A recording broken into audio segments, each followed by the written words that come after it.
সুদী ব্যক্তির সাথে কোরবানি করবেন না। মনে রাখবেন, 1 টাকা যদি সুদ থাকে, কয় টাকা? 1টা টাকা যদি সুদের থাকে, 1টা টাকা যদি অন্যের হকের থাকে, 1টা টাকা যদি ঘুষের টাকা যদি থাকে, এই কোরবানি কবুল হবে? কবুল হবে না বাবা। 3জন 4জন মিলে কোরবানি করতেছেন, একজন সুদী পড়ে গেছে, হবে? হবে না।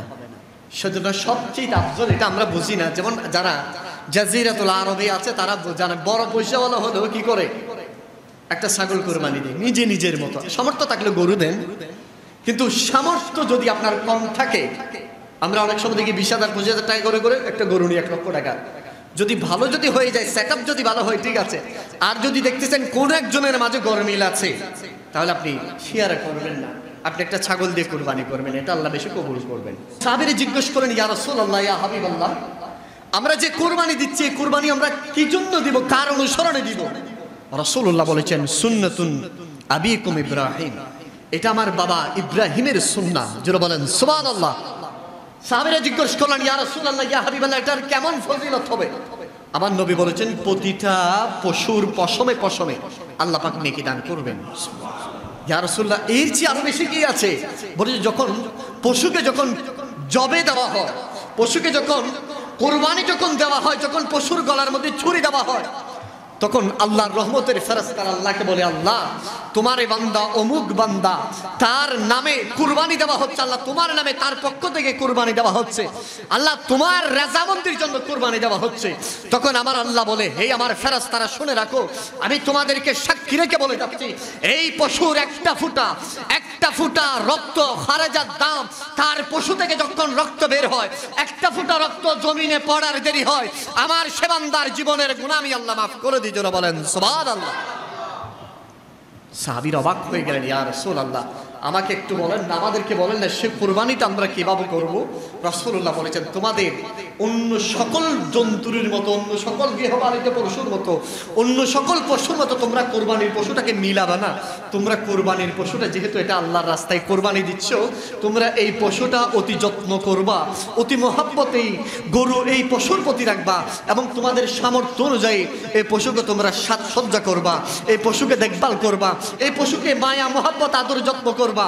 মনে রেখে এই পশুর প্রতি তাজিম, এই পশুকে সুসজ্জিত করা, এটা আমি রাসূলুল্লাহর সুন্নাহ। যারা বলেন সুবহানাল্লাহ।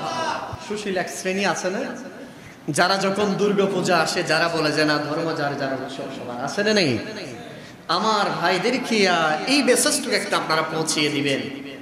তাদেরকে বলবেন, ভাই ধর্ম যার যার উৎসব সবার, আমি তোমার কথা মানি, আসুন একটু আমরা কোরবানি দিচ্ছি, তুমি আমাকে তো তোমার পূজায় দাওয়াত দাও, তোমার হোলিতে দাওয়াত দাও, তোমার সানডে মানডেতে আমাকে দাওয়াত দাও হোলি উৎসব করার জন্য, তুমিও যাও, মুসলমান হয়েছো, তুমি বলো যে রাসূলুল্লাহর কালমা তুমি পড়েছো, তুমি দাওয়াত ওই হিন্দুদের বাড়িতে দাওয়াতে যাও, বলো যে না, আমিও মানুষ, সেই মানুষ, আমার সাথে তার ব্যবসা বাণিজ্য কানেক্টিভিটি খুব ভালো, তার সাথে আমার আন্ডারস্ট্যান্ডিং ভালো, সে আমাকে পূজায় দাওয়াত দেয়, আমি যাই, হোলি উৎসবে দাওয়াত দেয়, আমি যাই, ভালো লাগে, এবং সেই বলে যে লাকুম দীনুকুম ওয়ালিয়া দীন, সেও কোরআনের আয়াত বলে ধর্ম যার যার উৎসব সবার বুলি ছড়ায়। তাকে আপনি বলবেন, ভাই তোর একটা হিন্দু বন্ধুকে একটু কোরবানির দিন আন, এনে একটু যখন আমরা কোরবানির গরু টরু খালাবো, গরু টরু যখন প্রসেসিং করবো, আমাদের সাথে একটু গরুর গোশত খাবে। কোকাকোলা নামক একটা ইসরায়েলি পণ্য আছে, আসলে নেই, সেটার ব্যাপারে অত্যন্ত সজাগ। গোশত খাওয়ার পরে একটা কোকাকোলা যদি কয়েকটা ঠান্ডা ডুব ঘাটে ঘাটে বসে যায়, ঠিক কিনা বলেন? আমি আপনাদেরকে মেহেরবানি করব, আমি এটা বলবো না, আবার এটার বিরোধী আমি। আমার বহু ভাইয়েরা এটা নিয়ে এভাবে আন্দোলন করছে যে কোকাকোলা বাজার থেকে কিনে এনে নর্দমার মধ্যে ফেলতেছে, নাউজুবিল্লাহ বলেন, কোকাকোলা এনে বাথরুম পরিষ্কার করতেছে। আমি আবার এটার ঘোর বিরোধী। আপনি তো মালটা তো কিনলেন, টাকা তো দিলেন, তো লাভটা কি হলো ভাই? আমার টিমস হচ্ছে, আমার এটাই এইভাবে করলে সবচেয়ে ভালো হবে, আমি নিবো না, ফেলবো না, খাবো না, ঠিক কিনা বলেন না? আমি যদি না নিই তাহলে সেটা তো আর বিক্রি হলো না, আর আমি যদি নিয়ে পুকুরে ফেলি, নর্দমায় ফেলি, এটা তো বিক্রি হয়ে গেল, তার মার্কেটিং পলিসিটা তো হয়ে গেল। তাহলে আমরা নিব না, খাবো না, বলেন ইনশাআল্লাহ। আরো জোরে বলেন। বহুজন বলতে পারে, হুজুর কোকাকোলা খাইলে কি হবে, আর কি বারবার হবে? ভাইজান, কি হবে না হবে না, এই কোকাকোলার বিশাল একটা অংশ ইসরায়েলে যায়। কোথায় যায়? ইসরায়েলে যায়। এবং ইসরায়েলের যে সামরিক শক্তি আপনি গুগল দেখলে দেখবেন, সামরিক তাদেরকে যারা ডোনেশন করে, সেখানে কোকাকোলার একটা বিশাল আয়ের উৎস ইসরায়েলিদেরকে অস্ত্র কেনার ব্যাপারে সাহায্য করে। এই আফ্রিকার এই কালো নেক্রো ছেলেটা আমাদেরকে মেসেজ দিয়েছে, হাই হাই, হয়তো বেলালে হাবশি এমন ছিলেন যে বেলালে হাবশি মদিনার চৌকাঠে বসে থাকতেন, বারান্দায় বসে থাকতেন, আর দূর থেকে আমার নবীর চেহারা মোবারক দেখে থাকতেন। সাহাবীরা বলে, কিরে বেলাল, তুমি নবীজির কাছে যাও না কেন? বলে যে আমার কাছে যাওয়ার চেয়ে দূর থেকে আমি নবীর চেহারা মোবারক দেখি, আর অটোমেটিক্যালি আমি বেলালের দু চোখ পানি বেয়ে ঝরতে ঝরতে আমি বেলালের দাড়ি ভিজে যাই, আমি বেলালের বুক ভিজে যাই নবীর চেহারা দেখতে দেখতে। আজ সেই বেলালের দেশের মানুষ ইথিওপিয়া, সেই আফ্রিকার একটা কালো মানুষ আমাদেরকে 1400 বছর আগে বেলালে হাবশি সেই প্রেম, সেই জজবাকে আজ দুনিয়ার মানুষকে দেখিয়ে দিয়েছে। দেখো, যদি আমি দেখতে কালো হই, যদি আমার চামড়াটা কালো, কিন্তু আমার ভেতরে বেলালে হাবশির মতো মোহাব্বত।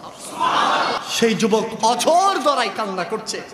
বিশ্বাস করেন, ওয়াল্লাহি কাবার ইজ্জতের কসম, কাবার ইজ্জতের কসম করে বলছি, যেই ব্যক্তি মদিনায় যায়, যেই ব্যক্তি রাসূলুল্লাহ রওজায়ে মোবারকের দূর থেকে সবজ গম্বুজ দেখে, সেটা যেই প্রান্তে হোক, হোক বাবু সালামের দিকে, হোক ওইদিকে কুবা মসজিদের দিকে, হোক জান্নাতুল বাকির দিকে, যেই যেই পাশে হোক না কেন, মদিনার হারামে যখন ঢুকে আর সবজ গম্বুজ যখন ইমানদার চোখে দেখে, ওয়াল্লাহি বিল্লাহি তাল্লাহি ইমানদার ভিতর থেকে কান্না চোখ দিয়ে আসতেই তাকে। জোরে বলেন সুবহানাল্লাহ। এটা বলে বলে আনতে হয় না, তুমি কাঁদো এইভাবে আনতে হয় না, তা চোখ বেয়ে পানি চলে আসে সবজ গম্বুজ দেখলে। দুই সাথীকে পাশে নিয়ে ঘুমিয়ে আছেন নিজুম নিরালায়, সাড়া দাও রাসূলুল্লাহ,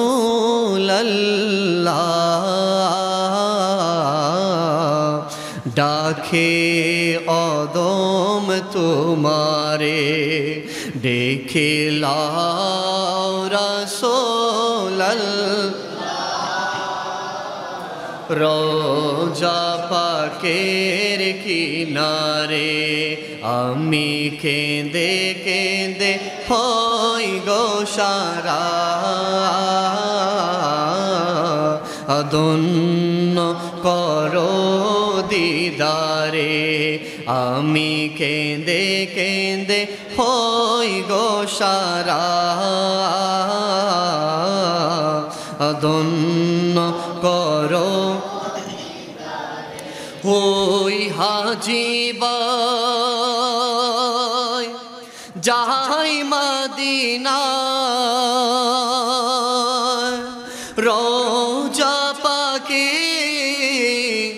সালামে জানাই। সুবহানাল্লাহ, আরেকটু জোরে বলেন সুবহানাল্লাহ। ওই হাজিবা যাই মদিনা, রোজা পাকে সালামে জানায়, মোধের ভেজা এ সালাম পাঠিয়ে দিলাম মদিনায়, মোধের ভেজা এ সালাম পাঠিয়ে দিলাম মদিনায়, দেখিলাম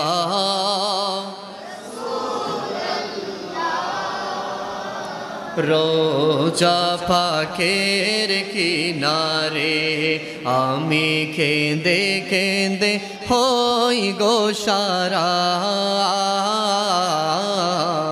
ধন্য করো। মহাব্বতে বলেন ইয়া রাসূলুল্লাহ।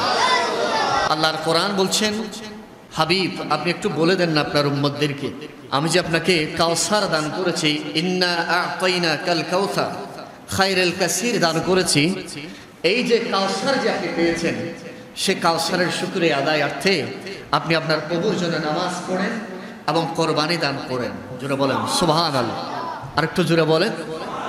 এবং আল্লাহর কোরআন অপর জায়গায় বলছেন ইন্নাস সালাতি ওয়া নুসুকি ওয়া মাহইয়ায়া ওয়া মামাতি লিল্লাহি রাব্বিল আলামিন। হাবিব, আপনার উম্মতদেরকে একটু আপনি বলে দেন, নিশ্চয়ই আপনার নামাজ, আপনার সালাত, আপনার কোরবানি, আপনার এই পশু জবে, আপনার হায়াত, আপনার মৌত, সব কিছু একমাত্র আল্লাহর জন্য। যারা বলেন সুবহানাল্লাহ। তাহলে এখান থেকে যদি আমরা শুধুমাত্র কোরবানি নিয়ে যদি আমরা আলোচনা করি, কোরবানি সম্পর্কে যদি আমরা জানি, তাহলে আল্লাহর কোরআন আমাদেরকে বলছেন, রাসূল করিম সাল্লাল্লাহু আলাইহি ওয়াসাল্লামের মাধ্যমে আমাদেরকে জানিয়েছেন কোরবানি করতে হবে কার জন্য? আরেকটু জোরে বলে, এটা কি আমার কথা, উলামায়ে ইকরামের কথা, নাকি আল্লাহর কোরআন? তাহলে কোরবানিতে আমরা যে সকল ইবাদত করি, নামাজ বলেন, রোজা বলেন, হজ বলেন, যাকাত বলেন, দান বলেন, সাদাকা বলেন এবং কোরবানি বলেন, এই ইবাদতগুলোর মধ্যে আমাদের রিয়াটা বেশি হয়ে যায় কোরবানির ক্ষেত্রে, ঠিক কিনা বলেন? একজন মানুষ যদি নামাজ পড়ে, একে কপালের মধ্যে লেখা থাকে নামাজি, লেখা থাকে না। ঠিক একইভাবে একজন ব্যক্তি দান করেন, কপালে লেখা থাকে, বা দানের বস্তা নিয়ে দৌড়ায় না। একজন মানুষ সায়াম রোজা রাখে, সেটা কি কপালে লেখা ওঠে নাকি অ্যানাউন্স করে দেয় আমি সায়াম রোজাদার আমি, এটা বলে না। কিন্তু কোরবানি এমন একটা ইবাদত, এমন একটা আল্লাহকে পাওয়ার মাধ্যম, কোরবানির বাহনটা আপনি নিয়ে আসতে হয়, ঠিক কিনা বলেন? কোরবানির বাহনটা, গরুটা তো ঘরের ছাদের মধ্যে প্যাকেট করার কোনো সুযোগ আপনার ঘরে, গোয়াল গড়ি, আপনার চৌকাটে, আপনার বাড়ির আঙ্গিনায় রাখতে হয়। সেজন্য এটাতে কি হয়ে যায়, শয়তান আমাদেরকে বেশি পরচারণা দেয়, ঠিক কিনা বলেন? সেজন্য কোরবানির ক্ষেত্রে নাম্বার ওয়ান যে জিনিসটা আমাদেরকে মাথায় রাখতে হবে, যেন আমাদের জন্য রিয়া যেন হয়ে না যায়। কি রিয়া যেন হয়ে না যায়? রিয়া কিভাবে হয়ে যায়? বাজারের সবচেয়ে দামি গরুটা মনে করেন আপনার ঘরে, বাজারের সবচেয়ে দামি গরু, সাগরিকা বাজারের গরু, বিবির হাট বাজারের গরু, গাবতলী বাজারের গরুটা আপনার ঘরে সবচেয়ে দামি গরু। আপনার এই গরুর দাম এমন ভাবে ব্যাপারী হাঁকিয়েছেন, আপনি তার সাথে দুই কথা বলেন নাই, না আমি আল্লাহর জন্য কোরবানি দেব, এত দুই কথা বলার দরকার কি? যা চেয়েছেন তা নেন, কিন্তু আপনার এই সুন্দর পশুটা আমাকে দিয়ে দেন, আমি একটু আল্লাহর রাস্তায় এটা কোরবানি করতে চাই। তাহলে চড়া মূল্যে আপনি আপনার পশুটা কিনলেন, কেনার পরে বাড়িতে আনলেন, এলাকার মানুষ ধুমধাম করে অমুক সাহেবের ঘরে এত বিশাল দানব আকৃতির একটা গরু এনেছেন, মাশাআল্লাহ এত সুন্দর গরুটা, সবাই আপনাকে বাহবা দিচ্ছে, আপনাকে সালিউট জানাচ্ছে। আপনি আল্লাহর রাস্তায় কোরবানির জন্য আপনারা টাকা দিয়েছেন, শ্রম দিয়েছেন, সর্বোচ্চ দিয়েছেন, কিন্তু বিন্দু পরিমাণ যদি রিয়া যদি চলে আসে, এইভাবে যদি চলে আসে, না আমার মতো গরু তো কেউ নিতে পারে নাই, আমি সবচেয়ে সারা গরুটা নিয়েছি, কে ঠেকায় আমাকে?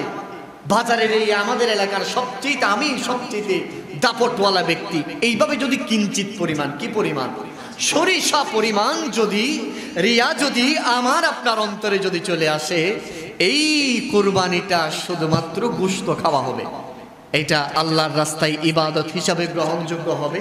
এবং কুরবানির সময় আমরা আরেকটা মিস্টেক আমরা করি, যখন আমরা বহু কিছু তো আছে, এর মাঝে আমরা আজকে কিছু কিছু আলোচনা করব।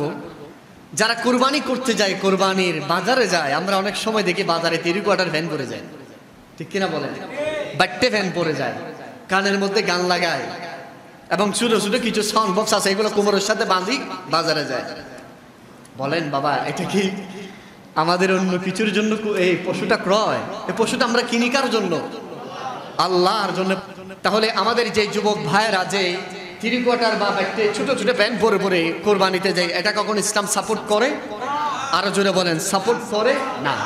এবং কোরবানির আরেকটা মাসালা, কোনো ব্যক্তি যদি, আমরা সমাজে অহরহর দেখি, একটা ফ্যামিলিতে মনে করেন নিসাব পরিমাণ সম্পদ বর্তমান সময়ে যদি 70,000 টাকা থাকে, 67,000 টাকা বা 70,000 টাকা যদি থাকে, সে ব্যক্তি কি দিতে হবে? কোরবানি দিতে হবে। কিন্তু আমরা অনেক সময় করি কি, ঘরের মধ্যে 4 জন উপযুক্ত, বাবাকে বলি বাবা নেন 10,000 টাকা দেন, 12,000 টাকা নেন বা 15,000 টাকা নেন, কারোর সাথে শরীকে গিয়ে একটু কোরবানি করে গেলেন, এরকম আছে না নেই? কিন্তু কোরবানি ওয়াজিব হয়েছে কয়জনের উপর? 4 জনের উপর। বাবাকে ছেলেরা দিয়ে দেয়, বাবা আপনি কারোর সাথে অংশীদার করে কোরবানি করে ফেলেন, আর এরা মাইন্ডে সেট করে এটা কোরবানির গোশতই তো, ঘরে বাবা নিয়ে আসবে, আমরা খেতে পারবো, জাস্ট এটাই। এইভাবে যদি কেউ যদি করে, একটু আপনারা বলেন বাবার নামে কোরবানি দিবেন, বাবাকে দিবেন, এটাই ঠিক আছে। কিন্তু আপনার বাবার জামার প্রয়োজন, আপনার বাবা জামা পড়েছে, এখন জামা কি আপনি সারা পরবেন? বলেন না। বাবাকে জামা কিনে দিয়েছেন, বাবা জামা পড়েছে, প্যান্ট পরেছে, কুর্তা পরেছে, লুঙ্গি পরেছে, জামা পরেছে বাবা, এখন কি আপনি কি জামা ছাড়া থাকবেন? বলেন না, জামা ছাড়া থাকবেন? আপনার বাবার উপরে যেভাবে কোরবানি ওয়াজিব হয়েছে আপনি করে দিচ্ছেন, ঠিক একইভাবে আপনার উপর ওয়াজিব। তো এই সময় আমরা কি করি না, এক অংশ করি আমরা, কোনো মতো গোশত আসতেছে, এইভাবে যারা করে, যারা নিছাব পরিমাণ সম্পদের মালিক হয়েছেন কিন্তু কোরবানি দেয় না, তারা কি হবেন? গুনাহগার হবেন। কি হবেন? গুনাহগার হবেন। এ কাজ করা যাবে না। এবং আরেকটা জিনিস আপনারা জানেন, আমাদের সমাজে আমাদের বহু ভাইয়েরা বলে যায় এই যে অংশীদারে যে কোরবানি সেটা করা যাবে না। একটু জোরে বলেন নাউজুবিল্লাহ। আমাদের জানতে হবে কোন পশুতে কতটা অংশ দেওয়া যায়। গরুর মধ্যে 7টি অংশ দেওয়া যায়, মহিষের 7টি অংশ দেওয়া যায়, ঠিক কিনা বলেন? আর ছাগলের মধ্যে কয়টি অংশ? 1টি অংশ। এবং কোনো আমরা যখন অংশীদার ভাবে করব, মনে করেন একটা গরু 4 জনে নিয়েছে, একটা গরু 3 জনে নিয়েছে, বা একটা গরুর 7 অংশ, এক অংশ তো আমরা রাসূলুল্লাহর জন্য দিই। সুবহানাল্লাহ বলেন। আর একটু জোরে বলেন। এটা হচ্ছে মকবুল। রাসূলুল্লাহর জন্য একটা অংশ দেওয়া, এটা হচ্ছে মকবুল। এটা হচ্ছে আপনার কোরবানির কবুল হওয়ার অন্যতম গ্যারান্টেড। সুবহানাল্লাহ। আমাদের সমাজে কিছু কিছু ভাইরা বলে যে না, দেওয়ার দরকার নাই, আমরা রাসূলুল্লাহর জন্য কেন দিব? এমনটা কখনো বলবেন? আরেকটু জোরে বলেন। এটা রাসূলুল্লাহর প্রতি অগাধ বিশ্বাস, অগাধ ভালোবাসা। কেননা নবীজি আমাদের জন্য, উম্মতের জন্য কোরবানি দিয়েছেন। সুবহানাল্লাহ। আমার আপনার কোরবানি হয়তো ত্রুটি থাকতে পারে, কিন্তু এই পশুটা যখন আমি রাসূলুল্লাহ সাল্লাল্লাহু আলাইহি ওয়াসাল্লামের অংশীদার, যখন আমি রাসূলুল্লাহর নামে যখন কোরবানি দিব, খারাজার দাম যখন গরুর রক্ত থেকে, গরুর গলা থেকে রক্ত প্রবাহিত হবার সাথে সাথে আল্লাহর রহমতের ফেরেশতারা বলবে, আল্লাহ আপনার এই বান্দারা কুরবানি দিচ্ছে, আপনার হাবিবের নাম আছে। আমার আল্লাহ বলবে যে আমার হাবিবের নাম আছে, সেই কুরবানি নিশ্চয়ই কবুল। জোরে বলেন সুবহানাল্লাহ। শুধু ঈমানদার যারা রাসূলুল্লাহর আশিক, যারা নবীজিকে দিলের চেয়ে বেশি ভালোবাসে, একটা অংশ কুরবানি রাসূলুল্লাহর জন্য করে। সুবহানাল্লাহ। 4 জনে যদি কুরবানি করেন, এই 4 জনের কুরবানি, আমাদের সমাজে এখন আরেকটা জিনিস খুব বেশি দেখা যায়, সেটা হচ্ছে আমরা সুদে টাকা লাগাই কুরবানি করি। কি করি? সুদে টাকা লাগাই, ধার দেনা করে কুরবানি করি। কেন করি? যদি জিজ্ঞেস করেন কেন করেন ভাই, বলছে মানুষ কি বলবে, মানুষ আমাকে কি না কি বলবে। মনে রাখবেন, মানুষ কি বলবে, মানুষ আমাকে কি না কি বলবে, এই মেন্টালিটি নিয়ে, এই চিন্তা নিয়ে যদি আপনি কোরবানি করেন, কোরবানি হবে না। আপনার নিসাব পরিমাণ সম্পদ থাকলে কোরবানি করবেন, নিসাব পরিমাণ যদি না থাকে করবেন না। এই 4 জন 5 জন অংশীদারের মধ্যে আরেকটা জিনিস, এটা আপনাদের জানা রাখা প্রয়োজন, কোন সুদী ব্যক্তির সাথে কোরবানি করবেন না। কার সাথে? সুদী ব্যক্তির সাথে কোরবানি করবেন না। মনে রাখবেন, 1 টাকা যদি সুদ থাকে, কয় টাকা? 1টা টাকা যদি সুদের থাকে, 1টা টাকা যদি অন্যের হকের থাকে, 1টা টাকা যদি ঘুষের টাকা যদি থাকে, এই কোরবানি কবুল হবে? কবুল হবে না বাবা। 3 জন 4 জন মিলে কোরবানি করতেছেন, একজন সুদী পড়ে গেছে, হবে? হবে না। সেজন্য সবচেয়ে আফজল, এটা আমরা বুঝি না, যেমন যারা জাজিরাতুল আরবে আছে তারা জানে, বড় পয়সাওয়ালা হলেও কি করে, একটা ছাগল কোরবানি দেয় নিজে নিজের মতো। সামর্থ্য থাকলে গরু দেন, কিন্তু সামর্থ্য যদি আপনার কম থাকে, আমরা অনেক সময় দেখি 20,000 25,000 টাকা করে করে একটা গরু নিয়ে 1 লক্ষ টাকা। যদি ভালো যদি হয়ে যায়, সেটআপ যদি ভালো হয়, ঠিক আছে। আর যদি দেখতেছেন কোন একজনের মাঝে গরমিল আছে, তাহলে আপনি শেয়ার করবেন না, আপনি একটা ছাগল দিয়ে কোরবানি করবেন, এটা আল্লাহ বেশি কবুল করবেন। তাহলে কয় টাকা থাকলে, 1 টাকাও যদি সুদের থাকে, 1 টাকাও যদি ঘুষের থাকে, 1 টাকাও যদি অন্যের হক মেরে খেয়েছে, যে কোনোভাবে পলিসি করে খেয়ে ফেলেছেন, এই কোরবানি কবুল হবে না। এবং আমরা যখন কোরবানি 5 জন 3 জন 2 জন যখন কোরবানি অংশীদার কোরবানি করি, আমরা অনেক সময় বলি যে সে আমার খালতো ভাই, স্বাস্থ্য ভাই, আমার বন্ধু মানুষ, গোশতগুলো এমনি এমনি ভাগ করে ফেলে, অসুবিধা নেই। কিন্তু ইসলাম এটাতে সাপোর্ট দেয় না। ইসলাম বলে যে পুরো গোশতটা ভালো করে মিজানে, পাল্লায় রেখে ভাগ করতে হবে। কোথায় রাখতে হবে? পাল্লায় রেখে ভাগ করতে হবে। অনেক সময় বলে যে তুই সাম্মর রান, আই পিছর রান, তুই নাই, এরকম বলে কি বলে না? এটা করবেন না। কারণ আমরা মানুষ, ফিতর হচ্ছে সামনের রান পিছনের রান। ঘরে নেওয়া যাওয়ার পরে ঘরওয়ালি বলবে যে না, সান্না রামত্তন মনে হয় সাট্টনি, তুমি বুঝতে কেন বেশি হাঁড়ি বিলিয়ে হানলাম, আর এম তো এবার সময় গিয়ে এলে যদি কম হয়ে গেছে, যদি একটু যদি বলে না, আমাদের মনে হয় এবার কলিজার টুকরা বেশি পড়ে না, মনে হয় আমাদের মনে হয় নলাটা এবার একটু কম পড়ছে মনে হয়, পিছনের রানের নলাগুলো একটু বড় ছিল, এই সামনের রান নিলেন কেন, নলাগুলো একটু চিকন পড়ে গেছে। এই যদি আপনার ঘরওয়ালি যদি বলে, আপনার মনে হয় যদি আরে আমি তো ভুলে গিয়ে বাজে, হ্যাঁ শিশুর গান লন আসিল আসলে কি আর নগরী, এইভাবে যদি বলেন কোরবানি হবে? কোরবানি হবে না, বিন্দু পরিমাণ কোরবানি হবে, জাস্ট আপনি বুঝতে খাওয়া হবে, এটাই হবে, এই ছাড়া আর কিছুই হবে না। তারপর কোরবানির যখন আমরা আরেকটা মাসালা আমরা অধিকাংশ সময় শুনি, কোরবানির সাথে আকিকা দেওয়া যাবে কিনা। এই মাসালাটা হচ্ছে কোরবানির সাথে আকিকা দেওয়া যাবে। সুবহানাল্লাহ। যদি ছেলে যদি হয় আপনার 2 অংশ দিবেন। যদি আপনি একটা গরু নিয়েছেন, আপনার ছেলের আকিকা করার নাই, তখন কয় অংশ দিবেন? 2 অংশ কোরবানি আপনার ছেলের নামে। যদি মেয়ে হয় কয় অংশ? 1 অংশ। এখানে এটা বিশ্ববিখ্যাত যতগুলো ফতোয়া, বিশেষ করে আমাদের হানিফি মাযহাবের যতগুলো ইমাম, সকলে এই ব্যাপারে ঐক্যমত, কোরবানির সাথে কি দেওয়া যাবে? আকিকা দেওয়া যাবে। সুবহানাল্লাহ। এবং কোরবানির ক্ষেত্রে আরেকটা জিনিস আমরা যেটা দেখি, কোরবানির যে পশু আমরা জবে করব, সে পশুকে আমরা মানে যত্র তত্র ব্যবহার করি। রাসূলুল্লাহ সাল্লাল্লাহু আলাইহি ওয়াসাল্লাম বলেছেন, হে আমার সাহাবীরা শুনে রাখো, এই কুরবানির পশু কেমন পশু জানো? এই পশুতে করে তোমরা সাওয়ার হয়ে পুলসিরাত পার হবা। সুবহানাল্লাহ বলে। এবং সাহাবীরা জিজ্ঞেস করেন, ইয়া রাসূলুল্লাহ, ইয়া হাবিবাল্লাহ, আমরা যে কুরবানি দিচ্ছি, এই কুরবানি আমরা কি জন্য দিব, কার অনুসরণে দিব? রাসূলুল্লাহ বলেছেন, সুন্নাতুন আবিকুম ইব্রাহিম, এটা আমার বাবা ইব্রাহিমের সুন্নাহ। যারা বলেন সুবহানাল্লাহ। সাহাবীরা জিজ্ঞেস করলেন, ইয়া রাসূলুল্লাহ, ইয়া হাবিবাল্লাহ, এটার কেমন ফজিলত হবে? আমার নবী বলেছেন, প্রতিটা পশুর পশমে পশমে আল্লাহ পাক নেকি দান করবেন। ইয়া রাসূলুল্লাহ, এর চেয়ে আরো বেশি কি আছে?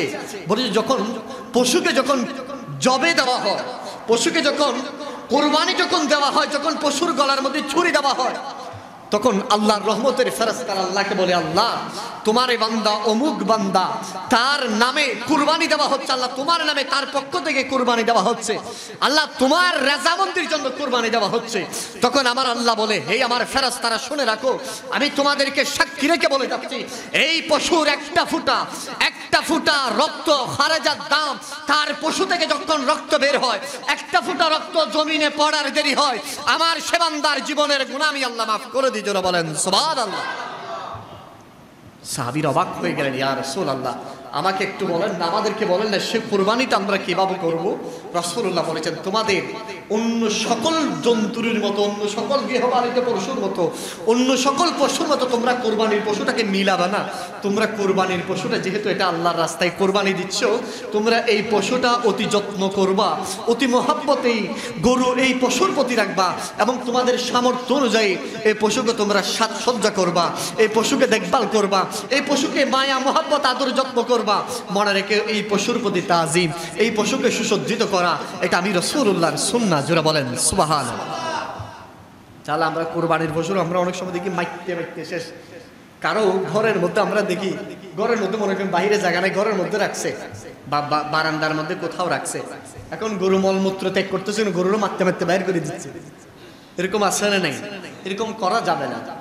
যেহেতু কোরবানির পশু, এটার সাথে আপনি আচরণের ক্ষেত্রে, সবকিছুর ক্ষেত্রে অত্যন্ত সতর্ক থাকতে হবে। আল্লাহ আমাদের কবুল করে নিক, আমিন বলেন। আরেকটু জোরে বলেন আমিন। এবং কোরবানির আরেকটা গুরুত্বপূর্ণ জিনিস, আমরা যে জিনিসটা দেখি, যেদিন কোরবানি হয়, কোরবানির দিন দেখা যায় যে আমরা অধিকাংশ সময় জুহুরটা পড়ি, কোরবানির গোশত করতে করতে আমরা ক্লান্ত হয়ে যাই। কোরবানির গোশত কন্ডিবিট করতে করতে, ভাগ করতে করতে জুহুরও চলে যায়, আসরও ফর হয়ে যায়, এবং আসরের পরে বলে যে আজকে পুরো দিন কাজ করছি, মাগরিবও চলে গেছে, আশাও চলে গেছে। এরকম আছে না নাই? কোরবানির ওয়াজিব, জুহুরের নামাজটা ফরজ। জুহুরের নামাজটা কি ফরজ। অনেক সময় দিকে বলতে চাই কোরবানির গোশত বেশি বেশি আছে, এখন আজকে জুহুর একেবারে সময় হলে রাতে পড়বো, রাতে পুরো দিন ক্লান্ত হয়ে যা বলছে না, আজকে কোরবানির দিন বেশি কষ্ট করছি, তো আজকে মোটামুটি বাদ দিয়ে দিই। নাউজুবিল্লাহ বলেন। তাহলে এই নামাজ কি ছাড়া যাবে? আল্লাহর কোরআন সর্বপ্রথম নামাজের কথা বলেছেন, ফাসাল্লি লিরাব্বিকা ওয়ানহার। হাবিব, আপনি আপনার প্রভুর জন্য নামাজ আদায় করেন, কুরবানি দেন। কিন্তু এখন আমরা কি করি? কুরবানি আগে দিই, কুরবানির দিন আমরা নামাজ কালাম ভুলে যাই। বিশেষ করে আরেকটা মারাত্মক ভুল আমরা করি, কুরবানির দিন ফজরের নামাজ পড়ি না। কি পড়ি না? ফজরের নামাজটা আমরা পড়ি না, অথচ কুরবানির সে রাত লাইলাতুল কদরের মতো রাত। সুবহানাল্লাহ, দুই ঈদের দুই রাত, অত্যন্ত গুরুত্বপূর্ণ রাত। কি কুরবানির ঈদ এবং ঈদুল ফিতরের ঈদ। কুরবানির ঈদ যে দোয়া কবুলের ঈদ, এটা আমরা ভুলে যাই, আমরা বেখবর হয়ে যায়। বিশেষ করে আমাদের মা বোনরা কোরবানির পুরো দিন শুধু মশাল্লা ব্যক্তি দিন রাতটা চলে যায় কি করতে করতে, মশাল্লা ব্যক্তি আর রুটির খামি করতে করতে। হ্যাঁ, রুটি বানাবেন, এটা আমাদের সংস্কৃতি, মানুষকে খাওয়াবেন, মশাল্লাও করবেন, এটা গুস্তের একটা উপকরণ। তবে আপনার যেন এই জিনিসটা খেয়াল রাখতে হবে, কোরবানির রাতটা যেন আপনার শুধু মশাল্লা এবং রুটি ভিটে বানাইতে বানাইতে যদি রাতটা যদি চলে যায়, তাহলে তো আপনি বেখবর, আপনি আপনার ক্ষতিটা আপনি নিজে করেছেন। এবং কোরবানির রাত আমার যুবক ভাইয়েরা শুধু গরুর ভিডিও বানাইতে বানাইতে শেষ করে দেয়, আসলে নাই। এই জিনিসটা করা যাবে না। কোরবানির রাত আমরা কি করব? ইবাদত করব। কেননা এটাও বছরের 5টা বড় রাতের একটা রাত। বলেন ইনশাআল্লাহ, আরো জোরে বলেন ইনশাআল্লাহ। এবং কোরবানির দিন ফজরের নামাজ পড়বো তো, জোহর মাগরিব এশা। এখন যেভাবে পড়েন কোরবানির দিনও প্রয়োজনে গরুটাই কিছুক্ষণের জন্য স্টপ রাখবেন, নামাজটা পড়ে ফেলবেন, আবার কাম স্টার্ট করবেন। বলেন ইনশাআল্লাহ। এবং কোরবানির দিন আরেকটা জিনিস আমরা দেখি, যখন কোরবানির গরুর মধ্যে ছুরি দেয়, ছুরি দেওয়ার সাথে সাথে এটা হাদিসে আছে, রাসূলুল্লাহ সাল্লাল্লাহু আলাইহি ওয়াসাল্লাম মায়েশা সিদ্দিকাকে আদেশ করেছেন যেখানে কোরবানির পশু যেখানে জবাই করা হয় দেখার জন্য। কিন্তু দেখবে তো পর্দা মেনটেন করে দেখবে। কি করে? পর্দা মেনটেন করে দেখবে। এখন আমরা দেখি যে নারী পুরুষ সবাই মিলে গরুর সামনে তাকায় আছে, পর্দা নেই, কিছু নেই, এরকম আছে না নাই? এই জিনিসটা করবেন না। কোরবানি দেওয়া একজন মুমিনের নেশাব পরিমাণ যে সম্পদ আছে তার উপর ওয়াজিব, আর একজন মহিলা পর্দা করা এটা ফরজ। ঠিক কিনা বলেন? আপনারা রাগ করতেছেন, মনে রাগ করতেছেন? কোরবানির পশু যখন গর্ভে দেয়, জবা দেয়, মহিলা টহিলা সবাই এসে যায় না, এই জিনিসটা করবেন না। মহিলারা দেখবে, রাসূলুল্লাহর সহিহ হাদিস আছে মহিলারা দেখা, তবে এটাতে পর্দা মেনটেন করে দেখতে হবে, ঘর থেকে দেখবে, পর্দার আড়াল থেকে দেখবে।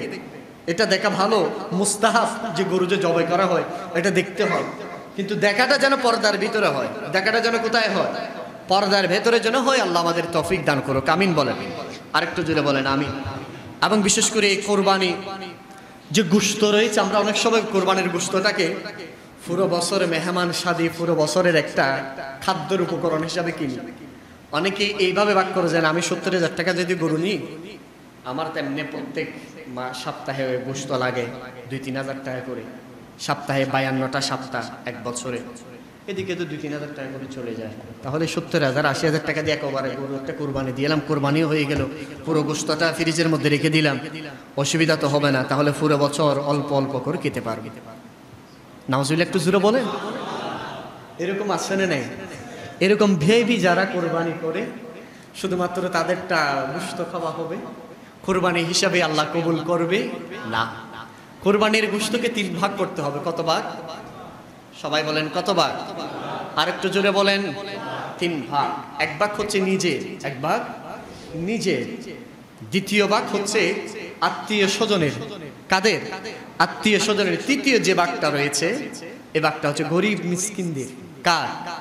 গরিব এবং মিসকিনদের। আমরা অনেক সময় দেখি মিসকিন গরিবদেরকে গরুর ফেরা টেরা, মানে যেগুলো হাড্ডি টাড্ডি যেগুলা এখন ফেলে দিবেন, এইগুলা যে মানুষগুলো আছে ওদেরকে আমরা দিই। একটু নাউজুবিল্লাহ বলেন। এমনটা করবেন না। আমরা করি হাড্ডিগুলাই শুধুমাত্র যে মানুষগুলো আমাদের ধারে দাঁড়িয়ে আছে, বুঝতের জন্য আসে, হত দরিদ্র মানুষ, তাদেরকে আমরা কি দিই? শুধু হাড্ডি এবং চর্বিটা দিই। এবং আরেকটা জিনিস আমরা দেখি যে আমাদের বহু ভাইয়েরা বলেছে না, আজকে দরজা বন্ধ করে দাও, আজকে ফকির বেশি ঝামেলা করবে। কি বন্ধ করে দাও? দরজা আজকে বন্ধ করে দাও, গেট আজকে নক করে দাও, আজকে ফকির বেশি ঝামেলা করবে। নাউজুবিল্লাহ, একটু জোরে বলেন না। আপনার উচিত হচ্ছে ফকিরের ঘরে ঘরে দিয়ে আসা, আর এটা তো ফকির আপনাকে হেসান করছে আপনার ঘরে আসে, আর আপনি তাদের জন্য তালা বন্ধ করে দিতে বলতেছেন। আপনি তো কোরবান করেছেন আল্লাহর জন্য। এই কোরবানি এই আল্লাহর পশু, এই আল্লাহর জন্য কোরবানি করেছেন। এই আল্লাহর, আপনাকে তো সবকিছু আপনি খাবেন এমনটা নয়। আল্লাহ আপনাকে ভাগ করে দিয়েছেন, তাকসিম করে দিয়েছেন, কন্ডিভিট করে দিয়েছেন। বান্দা, এই এক ভাগ মিসকিনদেরকে দিয়ে দিবা। বলেন ইনশাআল্লাহ।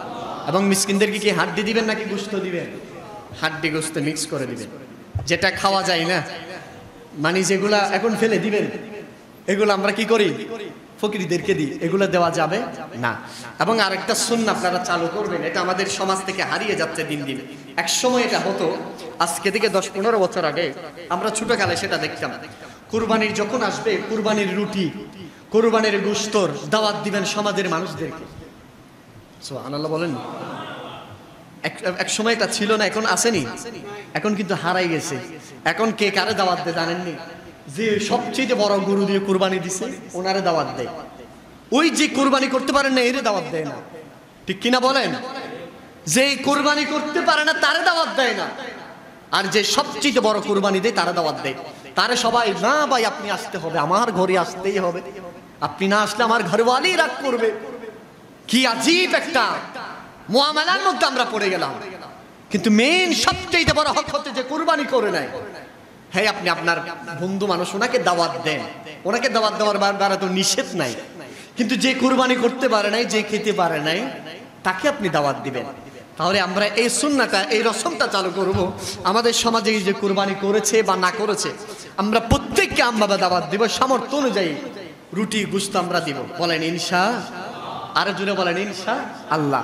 এটা আপনারা এখানে অনেক ছোট ছোটরা যারা আছে, আমাদের বয়সে যারা আছে ওরা জানবে। কোরবানির সময় আমরা দেখতাম, কোরবানির দিন আসরের সময় মসজিদের মধ্যে রুটি এবং গোশত নিয়ে আসতো, ছোট ছোট বাচ্চাদেরকে বসাই খাওয়ায়, ঠিক কিনা বলেন? এবং বাড়ি বাড়িতে গোশতের মধ্যে দিত। আরেকটা জিনিস আপনারা চালু করে রাখবেন, এটা বন্ধ হয়ে গেছে। এটা হচ্ছে বাড়ির মধ্যে আত্মীয় স্বজনের মধ্যে রান্না করে গোশত দেওয়া। এটা এখানে আছে?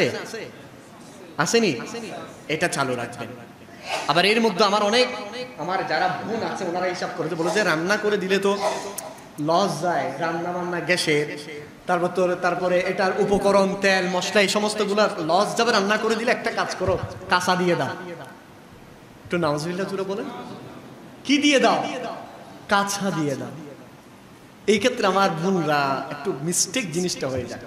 কাঁচা না, আপনি যদি একটা হাত দিয়েও যদি দেন, একটা গোস্তের টুকরাও যদি দেন, যদি এই গোস্তের টুকরাটা যদি এক মিনারে কলব দিয়ে দেন, নামিয়ে গোস্তের টুকরাটা একটা মানুষকে দিচ্ছি একমাত্র আল্লাহর জন্য, আল্লাহর সন্তুষ্টির জন্য।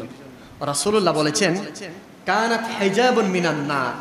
এই গোস্তের টুকরাটা, এই অল্প, যে অল্পটুকু মানুষকে দিয়েছো আল্লাহর জন্য, সেই অল্পটুকু কিয়ামতের ময়দানে জাহান্নাম থেকে তোমাকে বাঁচানোর জন্য একটা পর্দা হয়ে যাবে। আরেকটু জোরে বলেন। তাহলে একটা গোস্তের টুকরা যদি এক মিনারে কলব নিয়ে যদি আপনি দেন, সেটা আপনাকে জাহান্নাম থেকে বাঁচাবে। আর পুরো গরুটা যদি দিয়ে দেন আর মনের ভিতরে যদি রাখেন, দূর আমরা এই যে তেল বাজবে সেজন্য আমরা দিয়ে দিলাম, এইভাবে আপনার সেন্স, এইভাবে যদি আপনার মাইন্ডে যদি থাকে, এটা দান হবে? আরো জোরে বলেন না বাবা, হবে না এটা। আল্লাহ এগুলো থেকে আমাদেরকে ক্ষমা করুক, আমিন বলেন। এবার আসেন আমাদের সমাজের যারা সুশীল আছে, সুশীল এক শ্রেণী আছে না, যারা যখন দুর্গাপূজা আসে, যারা বলে যে না ধর্ম যার যার উৎসব সবার, আছে না নেই? আমার ভাইদের কি এই মেসেজটুকু একটা আপনারা পৌঁছিয়ে দিবেন। তাদেরকে বলবেন, ভাই ধর্ম যার যার উৎসব সবার, আমি তোমার কথা মানি, আসুন একটু আমরা কোরবানি দিচ্ছি, তুমি আমাকে তো তোমার পূজায় দাওয়াত দাও, তোমার হোলিতে দাওয়াত দাও, তোমার সানডে মানডেতে আমাকে দাওয়াত দাও হোলি উৎসব করার জন্য। তুমিও যাও, মুসলমান হয়েছো, তুমি বলো যে রাসূলুল্লাহর কালেমা তুমি পড়েছো, তুমি দাওয়াত ওই হিন্দুদের বাড়িতে দাওয়াতে যাও, বলো যে না আমিও মানুষ, সেও মানুষ, আমার সাথে তার ব্যবসা বাণিজ্য কানেক্টিভিটি খুব ভালো, তার সাথে আমার আন্ডারস্ট্যান্ডিং ভালো, সে আমাকে পূজায় দাওয়াত দেয়, আমি যাই, হোলি উৎসবে দাওয়াত দেয়, আমি যাই, ভালো লাগে।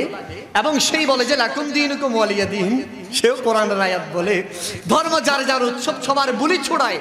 তাকে আপনি বলবেন, ভাই তোর একটা হিন্দু বন্ধুকে একটু কোরবানির দিন আন, এনে একটু যখন আমরা কোরবানির গরু টরু খালাবো, গরু টরু যখন প্রসেসিং করবো, আমাদের সাথে একটু গরুর গোশত খাবে। আসবে? কথা বলেন না, আসবে? আসবে না। হিন্দু বলে যে না, আমার জান চলে যাবে, আমি কখনো গোশত খেতে পারবো না, কেননা এই গোশতকে, এই গরুকে আমরা দেবতা মানি, মা হিসাবে শ্রদ্ধা করি। কথা বলেন না, ঠিক না? তাহলে যেই মুসলমানের বাচ্চা বলে যে না ধর্ম যার যার উৎসব সবার, আমি হিন্দু বাড়িতে যাব, বৌদ্ধ বাড়িতে যাব, আমার সানডে মানডে উদযাপন করবো, আমি হলিডে উদযাপন করব, আর বলে যে আমি মুসলমানের সন্তান, মনে রাখবেন সেই কখনো মুসলমানের সন্তান হতে পারে যে হিন্দু বাড়িতে পূজায় যায়, আর হিন্দু বন্ধুকে মুসলমানের গোশত খাওয়াইতে পারে না।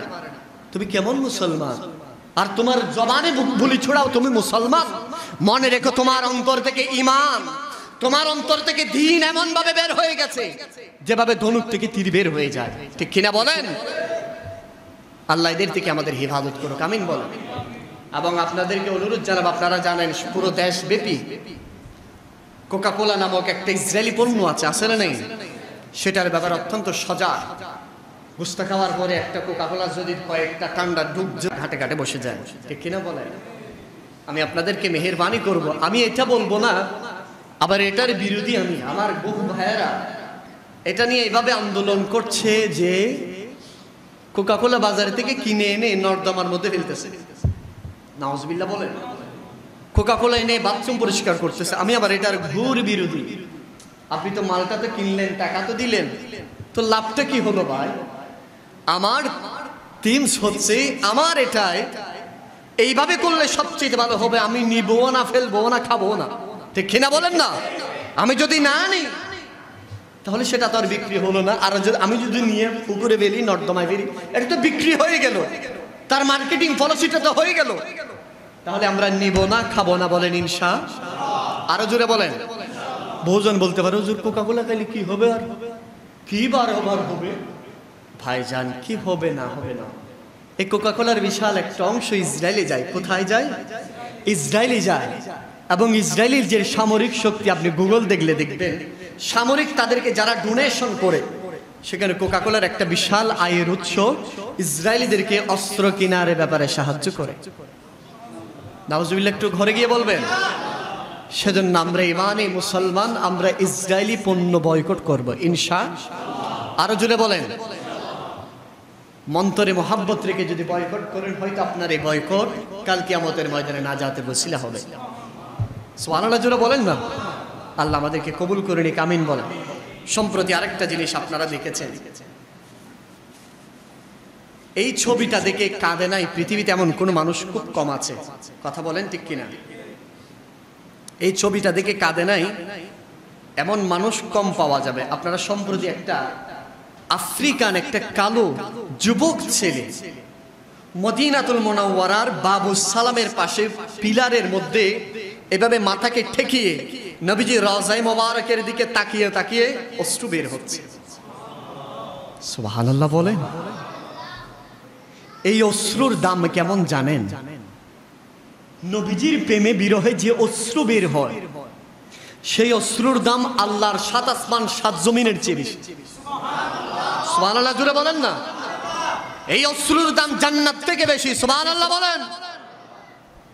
যখন আমার দেশের কিছু ভাইরা যখন বলতেছে মদিনা যাবেন না, মদিনায় কান্নাকাটি করবেন না, মদিনা হজের অংশ নয়, এনতেন বলে বলে মানুষকে তখন মদিনা থেকে দূরে রাখতে চাইছে, আর আমার আল্লাহ বলে যে ওয়ালাউ আন্নাহুম ইযলামু আনফুসাহুম জাউকা। সুবহানাল্লাহ। আমার আল্লাহ বলতেছেন যদি গুনাহ যদি মাফ করাইতে চাও বান্দা মক্কায় নয় মদিনায় চলে যাও। সুবহানাল্লাহ জোরে বলেন। আমার আল্লাহ বলে যে কুল ইন কুনতুম তুহিব্বুনাল্লাহ ফাত্তাবিউনি ইউহিব্বুকুমুল্লাহ। হে দুনিয়ার মানুষ, আমি আল্লাহকে পাওয়া তোমাদের সম্ভব নয়, আমি আল্লাহকে তোমরা পাবা না। আল্লাহ মাধ্যম কি বলেন? কোন ওয়াসওয়াসা, কোন মাধ্যম ধরবো, কোন অ্যাঙ্গেলের মধ্যে আপনাকে পাবো? আমার আল্লাহ বলে যে আমার হাবিব মুস্তাফা মদিনার জমিন আমার নবীকে আমি রেখে দিয়েছি। দুনিয়ার জমিনে কেউ যদি মদিনায় যায় সে ব্যক্তি আমি আল্লাহকে পাবে। জোরে বলেন সুবহানাল্লাহ।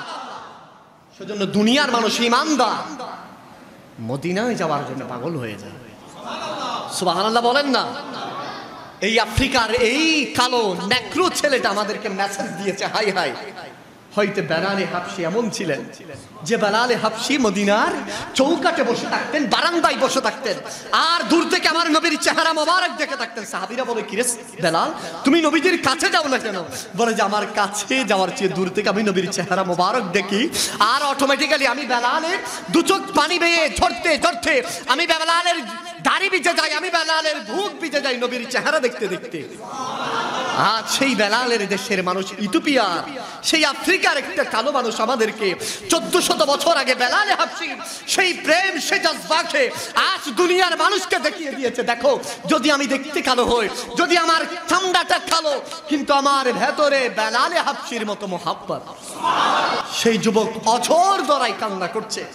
বিশ্বাস করেন ওয়াল্লাহি কাবার ইজ্জতের কসম, কাবার ইজ্জতের কসম করে বলছি, যেই ব্যক্তি মদিনায় যায় যেই ব্যক্তি রাসূলুল্লাহ রওজায়ে মোবারকের দূর থেকে সবজ গম্বুজ দেখে, সেটা যেই প্রান্তে হোক, হোক বাবু সালামের দিকে, হোক ওইদিকে কুবা মসজিদের দিকে, হোক জান্নাতুল বাকির দিকে, যেই পাশে হোক না কেন, মদিনার হারামে যখন ঢুকে আর সবজ গম্বুজ যখন ইমানদার চোখে দেখে, ওয়াল্লাহি বিল্লাহি তাল্লাহি ইমানদার ভিতর থেকে কান্না চোখ দিয়ে আসতেই তাকে জোরে বলেন সুবহানাল্লাহ। এটা বলে বলে আনতে হয় না, তুমি কাঁদো এইভাবে আনতে হয় না, এটা চোখ বেয়ে পানি চলে আসে সবজ গম্বুজ দেখলে। সুবহানাল্লাহ। হ্যাঁ, ইমানদার যখন সবজ গম্বুজ জিয়ারতের জন্য জান্নাতুল বকরি দিয়ে লাইন ধরে ধরে ধরে ধরে ধরে যখন বাবু সালামের গেটের যখন সর্বপ্রথম গেট দিয়ে ঢুকবে, আমি আমার কথাটা বলি, গেট দিয়ে যখন ঢুকবে বিশ্বাস করেন হৃদয়টা ফেটে যায়। যখন বাবু সালাম গেট দিয়ে আপনি এখন ঢুকবেন, রওজায়ে মোবারক দেখবেন সোনালি জালি, হৃদয়টা ফেটে যায়। জোরে বলেন সুবহানাল্লাহ। সোনালি জালিতে ঘেরা রওজা পাক সৃষ্টিতে সেরা, সুবহানাল্লাহ বলেন। যেখানে বাবে জিবরাইল সেটাই কি পড়েছিলে নামাজ, হাজিগণ বললো তো দেখি মদিনা লেগেছে কেমন। সুবহানাল্লাহ। আরেকটু জোরে বলেন না বাবা। আল্লাহ আমাদের মদিনার হাজিরি নসিব করে দিক, আমিন বলেন। আরেকটু জোরে বলেন। বিশেষ করে আপনাদেরকে আমি কোরআনুল কারীমের আরেকটা আয়াত পড়েছি। আল্লাহর কোরআন বলছেন, আল ইয়াউমা আকমালতু লাকুম দীনাকুম ওয়া আতমামতু আলাইকুম নি'মাতি ওয়া রাদিতু লাকুমুল ইসলাম দীন। আজ আমি তোমাদের জন্য দিন হিসাবে, ধর্ম হিসাবে পরিপূর্ণ করে দিলাম একটা, সে ধর্মের নাম কি? আর একটু জোরে বলেন, ইসলাম। এই ইয়ৌমে আরাফার দিন, 365 দিনের মধ্যে ইয়ৌমে আরাফা অন্যতম শ্রেষ্ঠ। সুবহানাল্লাহ। আর একটু জোরে বলেন না। উকুফে আরাফা যেদিন হবে, আমি আপনাদেরকে অনুরোধ জানাবো, যেদিন দোয়া কবুলের মহান সুযোগ, সেই দিনটা আপনারা রোজা রাখবেন ইনশাআল্লাহ বলেন। আরেকটু জোরে, কি রাখবেন? রোজা রাখবেন এই দিনটা, এবং এই দিনে বেশি বেশি দান সদকা করবেন। আমরা তো বলেছি এই 10টা দিনে কি কি করবেন, বলছি না? এখানে অনেকের চেহারা দেখে বোঝা যাচ্ছে আপনারা সকলে আমলগুলো করতেছেন। সুবহানাল্লাহ। তাহলে ইয়ৌম আরাফার দিনে স্পেশাল আপনারা রোজা রাখবেন, দান সাদাকা করবেন, এবং পরিবার পরিজন নিয়ে ইফতারে রাতে ভালো খাবার খাবেন ইনশাআল্লাহ। এবং পুরো দিন গীবত থেকে, পরনিন্দা থেকে, চুগলখুরি থেকে বেঁচে থাকবেন, এবং এই জবানকে আল্লাহর জিকির, রাসূলুল্লাহর তারিফ দ্বারা আমরা মুখরিত রাখবো বলেন ইনশাআল্লাহ। ইয়ৌমুল আরাফার দিন কেমন শ্রেষ্ঠ জানেন?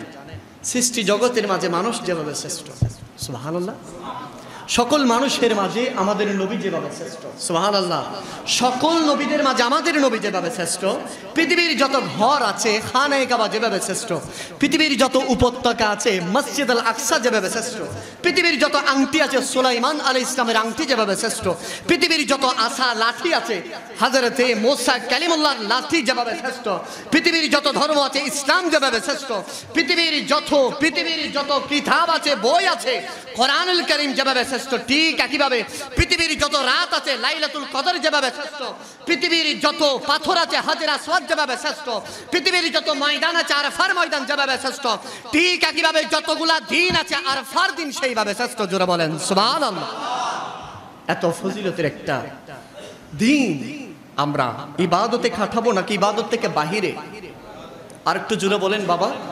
ইবাদতে কাটাবো বলেন ইনশাআল্লাহ। আর একটু জোরে বলেন।